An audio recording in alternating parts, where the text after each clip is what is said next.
Volver a hablar de un gravísimo accidente registrado prácticamente hace seis años sobre la ruta Acceso Sur y mediaciones ya llegando a la ciudad de Itá. Así se encontraba ese tramo de la vía Acceso Sur y este vetusto camión tumba con 38 años de antigüedad todavía circulando por las rutas del país al intentar evadir ese profundo bache por su carril de circulación.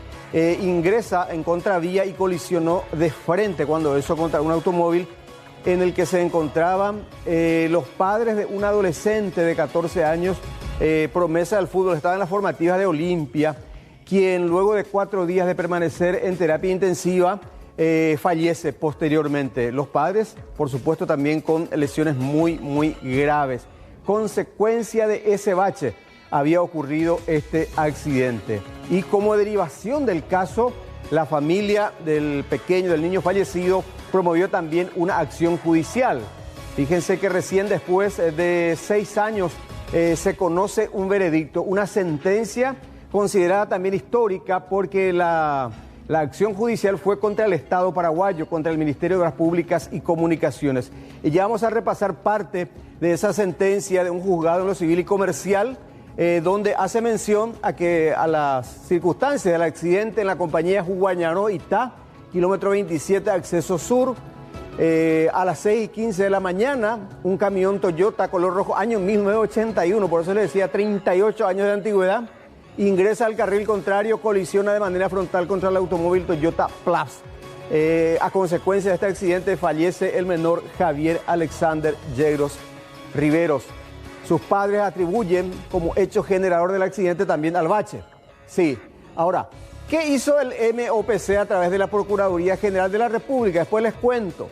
El juzgado, la jueza en este caso, señala que MOPC, o sea, el Estado, no puede simplemente alegar negligencia del conductor del camión. Debe probar que la culpa del conductor fue la única causa del accidente, excluyendo cualquier contribución del bache.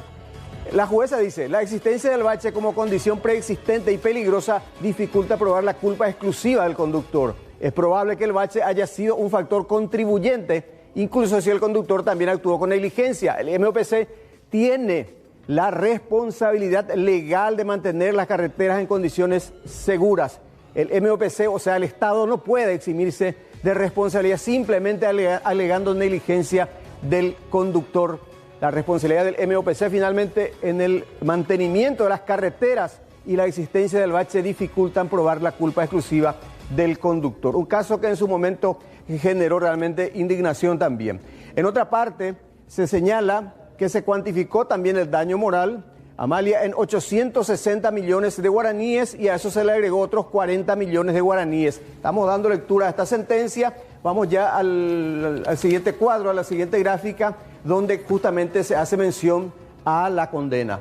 El Estado paraguayo, para que ustedes se den cuenta, nuestro Procurador General de la República, que sí tiene la obligación de defender los intereses del Estado, se pasó también chicaneando en esta causa. Planteó una excepción de falta de acción, se quiso lavar las manos, se rechazó ese pedido y en el siguiente resaltado, en el siguiente párrafo, vamos a señalar lo que dictó la jueza. Se hace lugar a la demanda de indemnización de daños y perjuicios y se le condena al MOPC, al Estado paraguayo, a abonar en el plazo de 5 días hábiles la suma de 900 millones de guaraníes. Por eso hablamos de un fallo histórico por un lado, sí. Pero una vez firme, dice acá la sentencia, ¿qué va a pasar? Que el procurador va a apelar, va a ir a la Cámara de Apelación y quizá vaya a la Corte. Con mi poco conocimiento, se le impone de las costas al Estado paraguayo. Interese más costas, más la suma establecida. Pero estoy casi seguro que lastimosamente esta familia no va a cobrar aún esa plata. Van a pasar todavía varios años, sí. Pasarán varios años, Amalia, porque así funciona nuestro sistema lastimosamente. Sí, igualmente, Silvio, yo celebro, por un lado, la valentía de la familia que en medio de este duelo se enfrenta a un Titanic de abogados como los tiene el MOPC, ¿verdad? Porque en casos anteriores que hemos visto también antecedentes de baches y demás, no se ha dado tal situación de llegar hasta esta instancia, ¿verdad?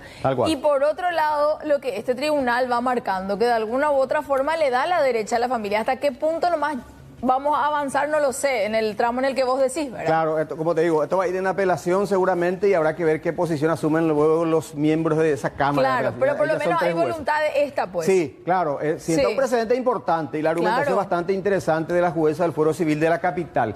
¿Y por qué digo que esto sienta un precedente importante? Porque vamos a hacer mención también a otro reciente accidente en la misma... digamos en la misma vía de alguna manera, pero ya hacia el departamento de Paraguarí. Sí. El pasado 3 de marzo nomás, como en secuencia de un feroz bache también en el tramo Paraguarí hacia Villarrica, entiendo que fue esto. Sí, que era este tipo de minibús que transportaba funcionarios, empleados. Un camión furgón que transportaba efectivamente a funcionarios, 10 personas aproximadamente. Fíjense el estado en que se encontraba en ese momento, esa parte de la vía.